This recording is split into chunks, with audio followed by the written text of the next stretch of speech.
Moikka Tiina. Moi. Mä pyysin tähän haastatteluun tämmöisen videon sen takia, että sä kertoisit vähän muillekin, että mistä sä löysit mut ja tutustut tähän palveluun ja mitä fiiliksiä sulla on siitä. Voit kertoa vaikka ensin, että mistä sä löysit mut tai mitä sulla on mielessä, kun sä etit, tai mitä sä etit ylipäänsä. Joo, eli siis on ollut aina vähän tämmöinen sokerihiiri ja ajattelin, että jos siihen löytyisi joku semmoinen fiksu ratkaisu, millä saisi sitä vähän hillittyä. Ja ihan vaan googlettelin asioita ja sieltä tuli sitten tämä hypnoosivalmennus tähän just muistaakseni eroon sokerista vai mikä se oli nimeltäs. Ja sitten menin katselemaan sitä mainosta ja ajattelin, että tämä voisi olla semmoinen, mitä voisi kokeilla. Okei. Mitäs sitten me ollaan tavattu siinä alkuhaastattelussa, sitten tehty niitä valmennuksia, niin mitä fiiliksi sulle jäi siitä alkuhaastattelusta?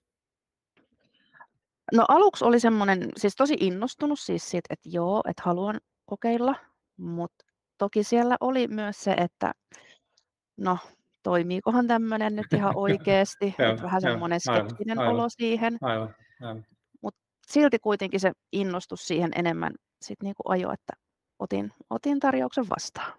Okei. Ja mitäs mehän mentiin koko valmennus etänä, niin onko sulla jotain kommenttia siitä, että miten se toimii etänä?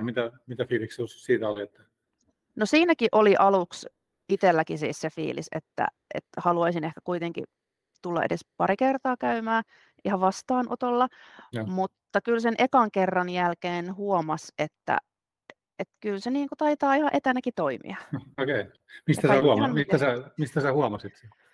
No ihan siis siitä, että ei se ollut ihan jatkuvasti enää nämä kaikki aina sokerihiiriasiat mielessä ja niin kun, ja sitten tuli semmoinen rentoutunut fiilis sen jälkeen. Okei. Tosi kiva kuulla.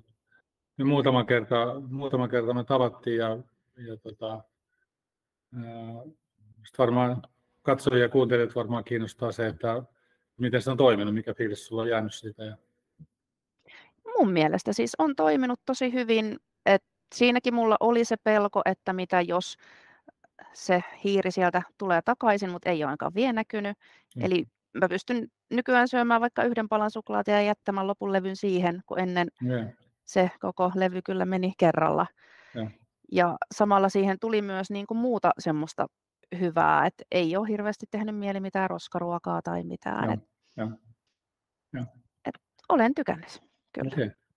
Kauas, mä en muista sitä ihan tarkkaan, muistatko sitä, että koska me tavattiin ekalta, kauan siitä nyt on siitä, kun kauan sä oot ollut niin kuin sitten ilman, tai et ole enää ollut sokerihiiri?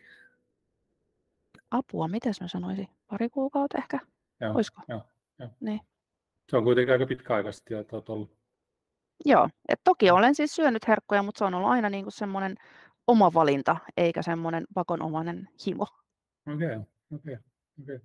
Mitä sä sanoisit, onko sulla joku kommentti niille, jotka ehkä vähän epäilee niin kuin sinäkin, niin olisiko sulla joku kommentti sanoa niille, jotka epäilee?